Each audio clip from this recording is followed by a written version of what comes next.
and welcome to another evening of frank conversation here on Hard Copy, coming to you from our studios in Abuja. I'm Maokpe Ogun Yusuf. Global sea levels have risen 8 to 9 inches since 1880. They've been predicted to rise a further 12 inches by the year 2100. In Nigeria, experts say there are no up-to-date sea level rise assessments for the coast.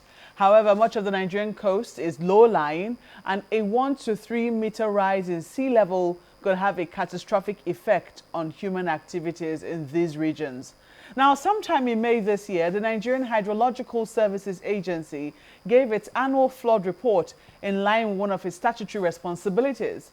However, the timely release of that report has not averted the death of 13 people who have now passed on as a result of floods in Bauchi State. The agency's primary objective is to provide for the assessment of Nigeria's surface and groundwater resources in quantity, quality, distribution, and availability. A genuine focus on the role of this agency of government might have saved the lives of over 800 people who have lost their lives to a cholera outbreak, and perhaps spared over 30,000 more who have now contracted the disease. Tonight, I speak with the Director General of the agency, Engineer Clement Nze, on the role of his agency and our attitude to water management in Nigeria. Dr. Engineer Clement Nze, welcome to Hard Copy. Thank you. It's my pleasure to be here. Well, let's start with the flood warnings which you give every year. I mean, almost on a yearly basis, you give flood warnings. You tell the states that are prone to floods, and you said this year the states closest to the major rivers are at risk. Have our attitudes to flood warnings changed over the years? Well, as an agency, it's a matter of concern that year in, year out, we go on air as early as possible to alert the nation about the possible flooding pattern for the year. But when we look at the response, or do I put it this way, the devastation that goes on every flooding cycle in Nigeria. So it does seem to all that no relevant authorities of government or levels of government in Nigeria have not been taking heed to our warnings. It's quite disappointing that it is at the scene of incident, when it has occurred, that you begin to see or hear of activities being done by government, like this morning, talking about, I won't call the state government, what they are doing, warning the contractor to must continue, you must finish this in August, about the drainage system in the state. And another state also was saying the same thing. Whereas this could have been done as early as possible. We know the flood regime in Nigeria, we know the rainfall pattern, and relevant agencies or forecasting agencies of government have been forecasting and making these things available to the public, to the states in particular, where the actions are.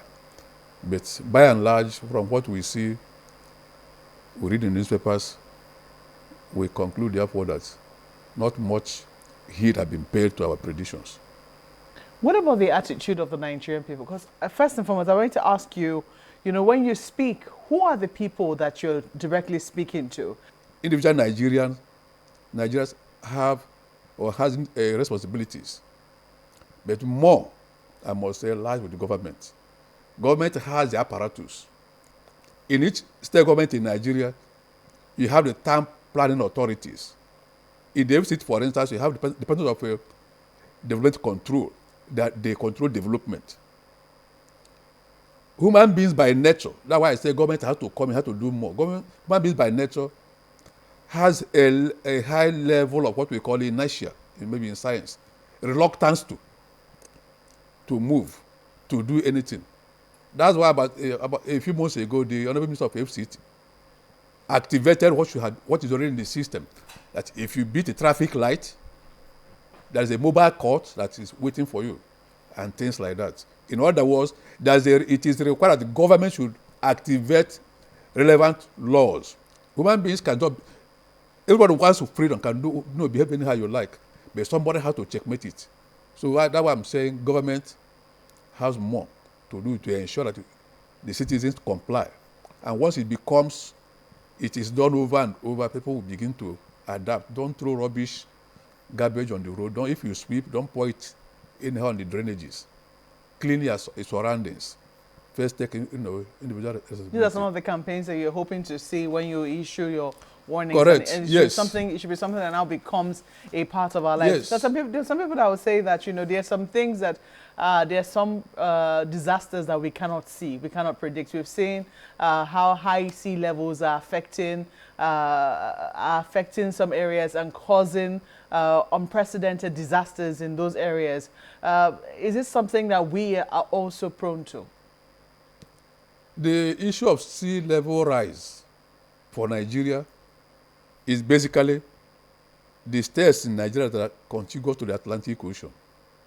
Ondo, Lagos, Rivers, Delta, Bayelsa.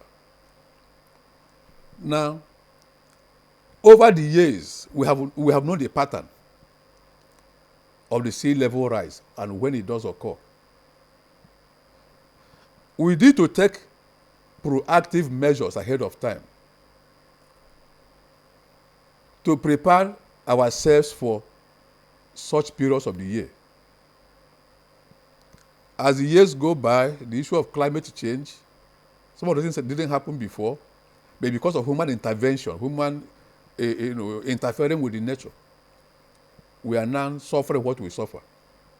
So those states, the people that are living within those locations, governments should also assist in seeing how to locate them. In some locations, like you may be having a place where, like in your intro, the difference in height between the normal surface, ground level, and that of the sea, maybe a few meters or a few feet. That once the melting of the ice, the iceberg, maybe even the movement of the ocean, the waves can now begin to push the sea upland, inland. So within this period, this phenomenon takes place more or less annually. The people should be able to move away from such locations. And also to build barriers. Government can build barriers, concrete barriers, along the length of those places to checkmate it. Is it a source of concern to you as Director General of the Hydrological Agency, rising sea levels? It is to us. That's why we collaborate with relevant agencies of government, also where we can offer our own expert advice. We do that. So it's a source of concern to us, especially if you go to Lagos, where so much activities are taking place within the island. We've been worried what might become the future. So tell us, there have been talks that in the next 50 years, Lagos might be submerged. Is it true? That's what the reports say. UNESCO came up, I think, in 2017 or so, with a program whereby the cities they consider mega cities in the world are brought together to brainstorm, to see how they can solve their peculiar problems or exchange of ideas, how it is happening in your own country, in your own city. In Nigeria, I think Lagos is one of the 10 mega cities selected in Africa, or in the world rather, mega cities. So that they can exchange ideas with regards to water, issues about water, the population increase, how it is being addressed, maybe in Tokyo, Japan, is one of the mega cities. How is it being addressed there? They can tell us here in Nigeria. Now, also, there's a report out there that there are 6 fastest sinking cities in the world, and Lagos is one of them. The report says by the year 2050, some of these cities might sink.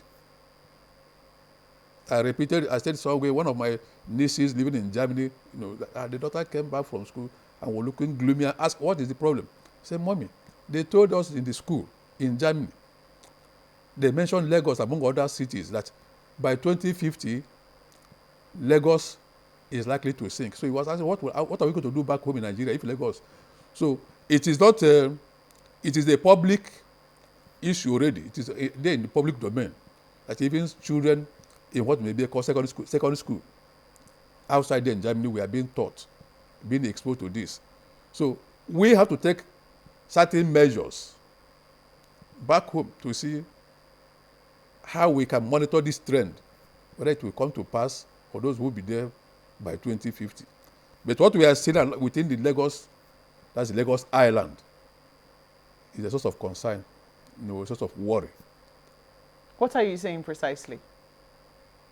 We saw what happened in Lagos, mainly the main island, on the 16th of July. There are several developments going on within Lagos Island. A Trans-Eco, Atlantic like project? Yes, Eco, something like that. That one, they are building about 8-kilometer concrete barrier.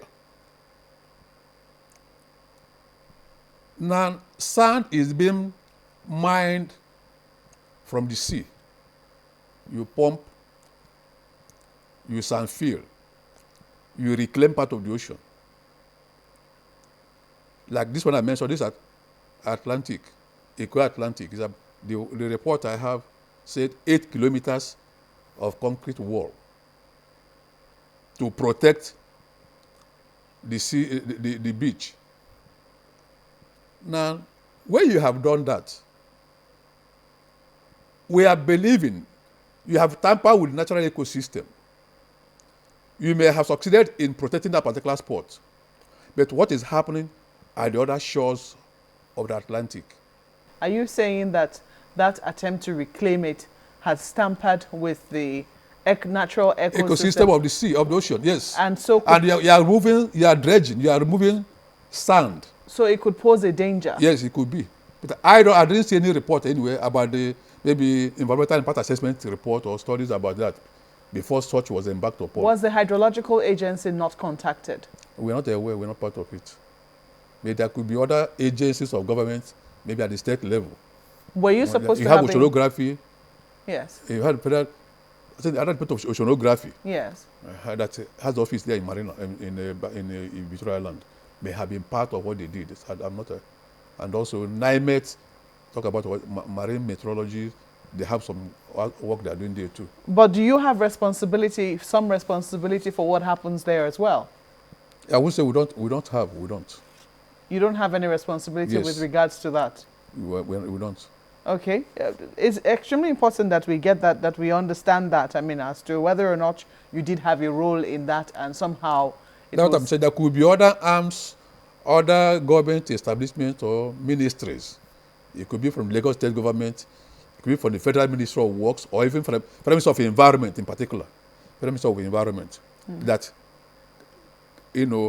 must ensure that appropriate or sound environmental and social impact assessment report is presented to Minister of Environment for them to look at it and be sure that this will not be detrimental to the environment. Most likely they were involved. Well, considering just how your roles are looping now, there is no way you can talk about water resources management without talking about, potential disasters such as this, their effect on the environment as well, their effect on health, their effect on livelihoods and things of the sort, without mentioning the Ministry of Environment. So is there some attempt at collaboration amongst the different ministries that need to work together to ensure that there is a common front and a common attempt to address the challenges that the challenges that are coming up as a result of climate change? Now, with regard to what is, playing out in the Lagos main island, I believe that the Federal Minister of Environment must have been in the know or giving clearance. They may have called appropriate professionals or relevant agencies of government to take a critical look at that before such projects were embarked upon.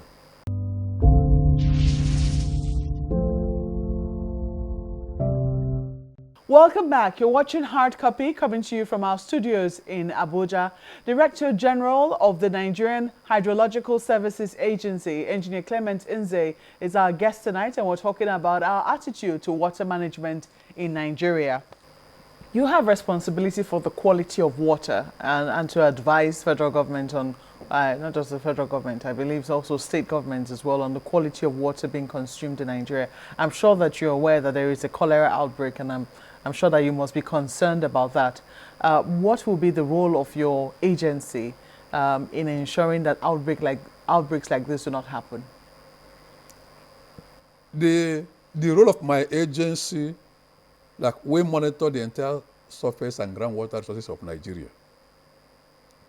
Now, if there is no adequate water or water supply for the use of the citizens, that could translate to what is playing out. I don't know how many people have water dead. About 818 people. The Federal Minister of Water Resources has been doing tremendous work under the current leadership of the ministry, Engineer Suleiman Adam. There's so much billions of naira worth of intervention water projects in the states. The challenge the ministry faces when it comes to the issue of water supply is the state is an issue that is within the concurrent list, the federal government, the state. But it looks like, and I think it is so, that the states have abdicated their own role of supply water to their citizens. Upon the fact that even the Federal Minister of Water Resources, under Engineer Suleiman Adam, has provided raw water to several state governments in Nigeria, built dams, reservoirs. All it requires is for them to now consult what we call intake structure. Take the raw water, treat and give to their citizens. Bulk water has been provided by the federal government under the Federal Minister of Water Resources. There was one state, I won't mention the name. It will cost them only 3 million naira per month to process the water and give to their citizens. They left this water that had been provided for them by the federal government lying fallow. So there is much to be done. Rather, the state has to wake up. But here in the FCT too, we have the problem of cholera. And here, it's the federal government's sole responsibility. Yes, even though there's a minister for the federal capital territory, and there's the FCDA as well. But this is not exactly a prototype of what the state should be copying if we have cholera here. In the FCT, that's a challenge we have here in the FCT. The issue of boreholes we have. That's why, again, the administration of the FCT also have to step up. That we have water at the Usman Dam, Lower Usman Dam. Now, to get the water to the people, it's not been complete. So many settlements are using groundwater as their source. There is indiscriminate drilling of boreholes. Some of them, unfortunately, will be tapping water, as it were, that is already polluted, even sewage that has entered their boreholes. Well, it's been found more in rural areas, and we've been told that it's because people get water from streams and, there's open defecation, and that's what is causing people don't boil their waters before they drink it. We've not heard that this has really happened in the better enlightened environments where boreholes have been sunk by individuals. We know that to sink boreholes in the Federal Capital Territory is capital intensive. It's not exactly cheap. So only those who can afford it go ahead to do it. So we've not heard that those kinds of people are dying of cholera. It would seem that it's a class disease. Maybe the answer is I guess as good as mine. That's why also, not just the government, like under the Federal Minister of Water Resources, this year we were somewhere at Ichika. There are locations where the Federal Minister of Water Resources sank boreholes for the communities. You can be sure for such locations, it was a gigantic project. such cholera outbreak will be rare in those areas. No, it's when you say that it's as a result of indiscriminate drilling of boreholes, and Yes. that's where I'm raising the question as to, is it really that, or that we have not even provided access to drinking water for a lot of the communities in the Federal Capital Territory? Yes, now you're referring to the water that pipe-borne water. Yes, it's not be able to go around the entire city of Abuja. But some places are now using boreholes that are provided by the federal government.